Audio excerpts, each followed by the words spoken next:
Kalau Ramadan menyejukkan hati, meraih ridho ilahi masih Anda simak. Gus, bagaimana sebenarnya cara kita atau kiat kita yang bisa kita lakukan untuk mengekang atau mengendalikan syahwat menurut para ulama? Iya, ini pertanyaan yang sangat sulit ini. Hmm. Bagaimana cara kita untuk mengekang syahwat itu? Ini kalau dicarikan obatnya di apotek nggak ada yang jual ini, Mas. Nggak ada Ini ya? yang susah itu. Oke. Tetapi paling tidak di Islam Mhm. itu kita punya acuan-acuan Mhm. bagaimana cara orang itu mengekang syahwat. Ya. Antara lain bahwa ada beberapa kegiatan-kegiatan atau ibadah yang Mhm. bisa untuk membantu itu. Oke. Misal puasa. Puasa itu bisa untuk menurunkan syahwat seseorang. Iya. Maka kalau orang yang tidak bisa mengekang syahwat, misal dalam hal urusan secara biologis kemaluan, Mhm. tentu dengan berpuasa ini agak menurun. Orang itu tidak mempunyai keinginan-keinginan yang secara Runta-runta syahwat ya? itu ya, keinginan terhadap Oke.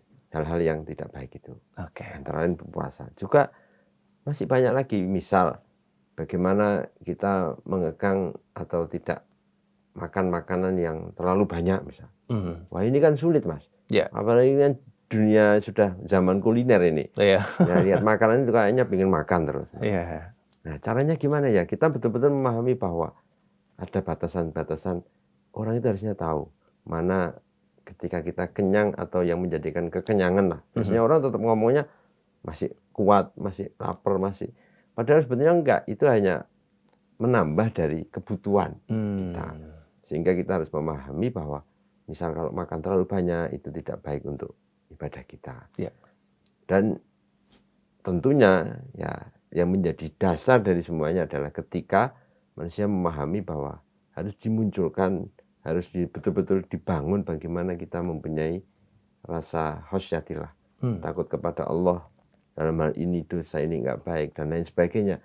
Saya kira itu juga yang akan membentengi orang Ya. untuk tidak melakukan sesuatu yang hanya nuruti keinginan hawa nafsunya. Hawa nafsunya tadi ya, oke. Gus, kalau puasa tadi bisa mengekang hawa nafsu, baik mengekang makan, minum dari yang berlebihan ya Gus ya, kemudian mengekang syahwat biologisnya juga ini. Tetapi ketika setelah berbuka puasa, wah kemudian ada yang ngembat ini Gus ya, ada yang balas dendam. Ya. Tadi sudah dikekang, tapi begitu buka puasa langsung, wah apapun dihajar ini. Bahkan istrinya dihajar malah. Bagaimana ini Gus? Ya saya kira itulah ketika kita bisa lihat aja lah, orang kalau sudah berbuka puasa kenyang, itu kan sudah keinginannya macam-macam. Macam-macam ya?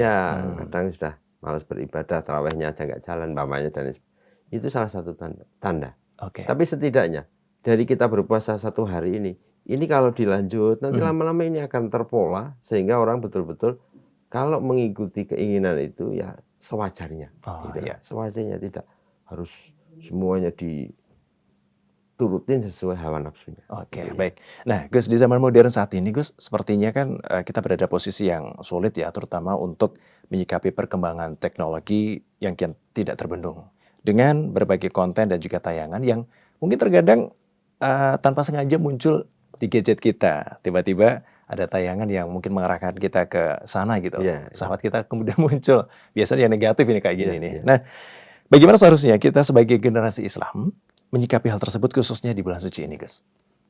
Ya, dalam hal itu memang ini tantangan terberat bagi generasi kita hari ini dan mungkin akan semakin sulit lagi di generasi-generasi anak cucu kita nanti ke depan. Ya. Maka yang paling bisa membentengi hari ini ya bagaimana kita betul-betul itu tadi menanamkan menumbuhkan pengertian kita tentang rasa takut kita, ketaatan kita kepada Allah ini memang yang menjadi pondasi, Mas. Sehingga silakanlah nanti kita di dunia ini harus bergadget, harus mengikuti perkembangan teknologi, tetapi dasar keimanan itu memang penting.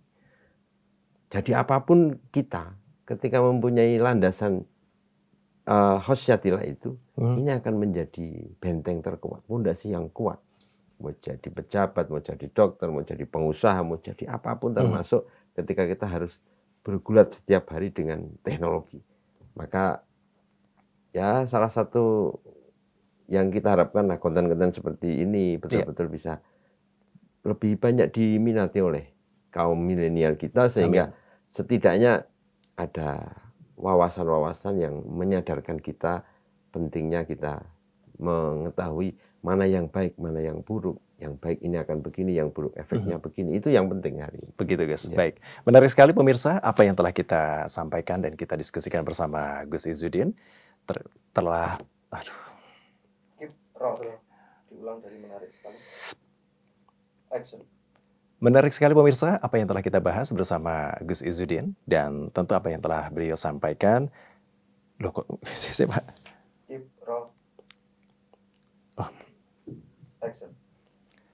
Pemirsa, menarik sekali apa yang telah kami diskusikan bersama Gus Izzuddin dan tentu tak terasa kita sudah sampai di penghujung acara. Nah, sebagai penutup kalam Ramadan pada kesempatan kali ini, apa pesan yang bisa Gus Izzuddin sampaikan terutama kepada generasi muda khususnya dan juga umat Islam pada umumnya agar bisa mengekang syahwat untuk meraih rahmat dari Allah Subhanahu wa taala?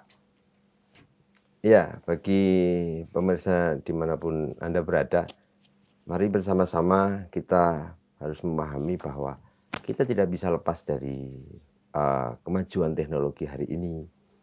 Kita tidak bisa menjauh dari gemerlapnya kehidupan dunia hari ini.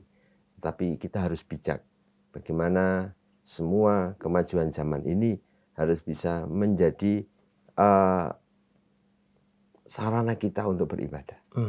Maka bagaimana kita bisa dengan baik, dengan pintar-pintar menggunakan semua kemajuan teknologi, tidak lain adalah untuk ya lebih menambah kedekatan kita, menambah semangat kita untuk beribadah kepada Allah. Oleh karena itu tetaplah belajar mengaji untuk kebaikan kita bersama. Amin. Baik, terima kasih Gus Din. Dan baiklah pemirsa, dimanapun Anda berada, sudah 30 menit kita bersama dengan Al-Mukarram, Kiai Haji Ahmad Izzuddin Abdurrahman dari Pondok Pesantren API Asri, Tegalrejo, Magelang, Jawa Tengah. Semoga apa yang telah beliau sampaikan menambah wawasan kita dan juga meningkatkan ketakwaan kita kepada Allah Subhanahu wa taala. Dan untuk Anda, simak terus program Kalam Ramadan untuk bisa menambah wawasan kita dan juga ketakwaan kita kepada Allah Subhanahu wa taala. Saya Dimas untuk pamit undur diri. Terima kasih untuk kebersamaan Anda. Sampai bertemu di episode berikutnya di Kalam Ramadan. Kalam Ramadan menyejukkan hati, meraih ridho ilahi. Wassalamualaikum warahmatullahi wabarakatuh.